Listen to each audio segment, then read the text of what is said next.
Let's talk about JSON or JavaScript object notation. Its basic syntax to do data annotation and how we can process it in Python. So JSON stands for JavaScript Object Notation. It is basically text with a special notation to annotate data and objects. This is a very lightweight format used for data interchange and a very popular data format today for applications such as web communications. Now it has been supported by many different languages, and so it is very easy to use it in Python. But let's start with the basic syntax here and how we can annotate data in the JSON format. So here is a simple example with team members. So we have a list of team members, and each team member here is an object. Okay, so you can see that it starts with the curly brace and ends with another curly brace. So this is one object with a name field and the value for the name, title, and bio. So we have three fields for each team member object, and each field is provided as a name and value pair separated by a column. So the basic unit of notation in JSON is the name value pair. For example, the first name here is the name or the key for this field, and John is the value. And in JSON, they are separated by the column. So the name can be any string as long as you put in the quote unquote.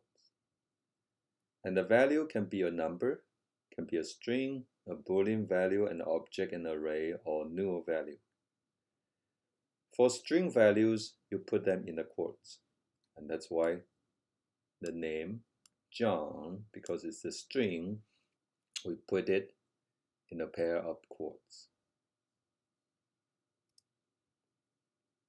Now, if you have multiple name and value pairs for different fields and attributes about an object, you can put them in a set of curly braces.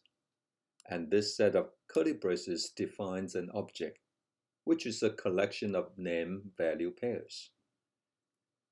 And so here we see the object has two pairs of key values. The first name, John, and last name, Paul. And the key value pairs, when you have multiple, they are separated by a comma.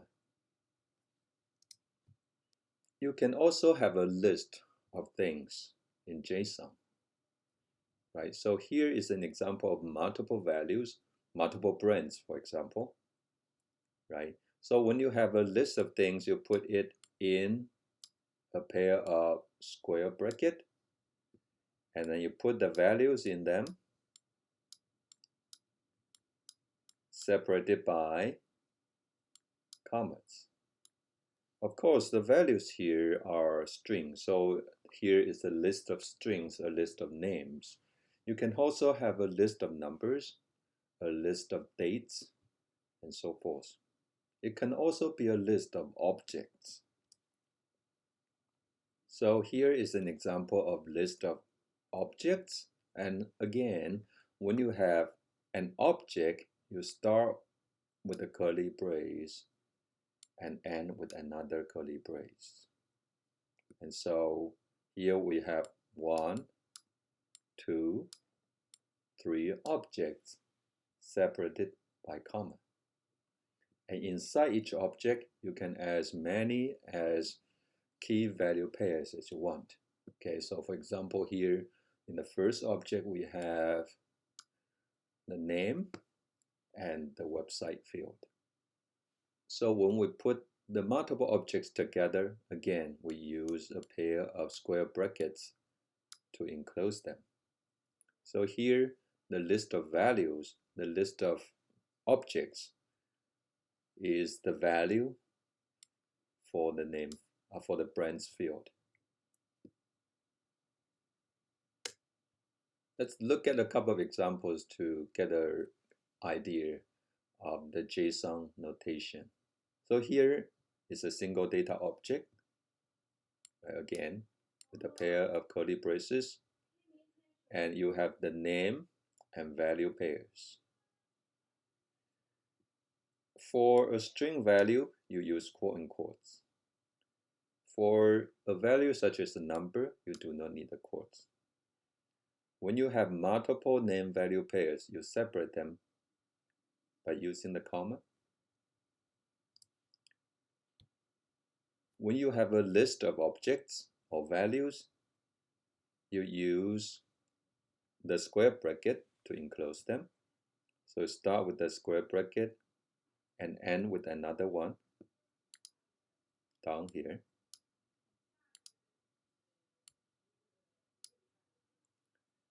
And then inside the list, you have multiple objects, each starting with the curly brace and ends with another.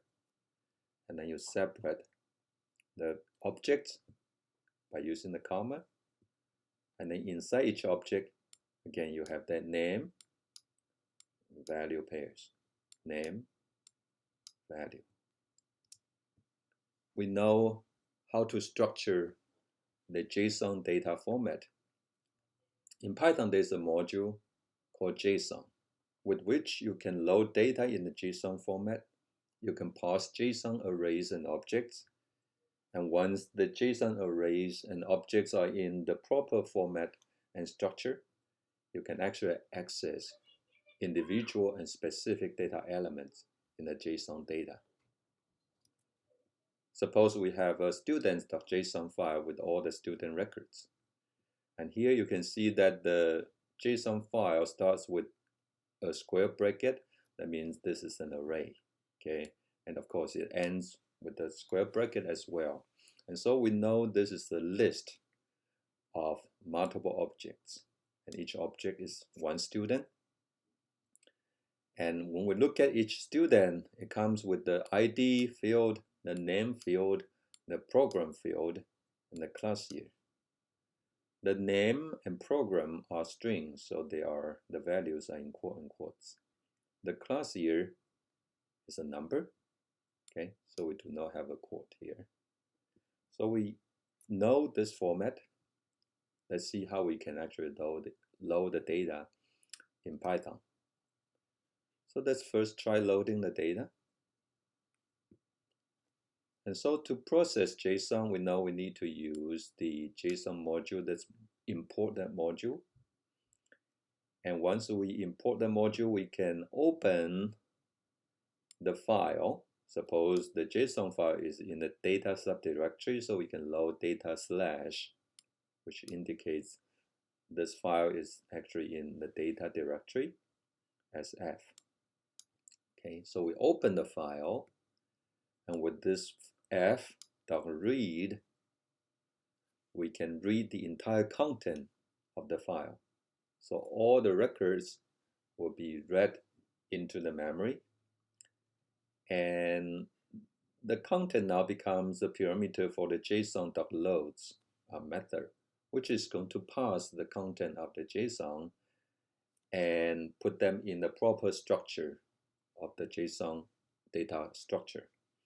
So once this is loaded, it's stored into a variable called data, and now we can print the data just to see what it looks like.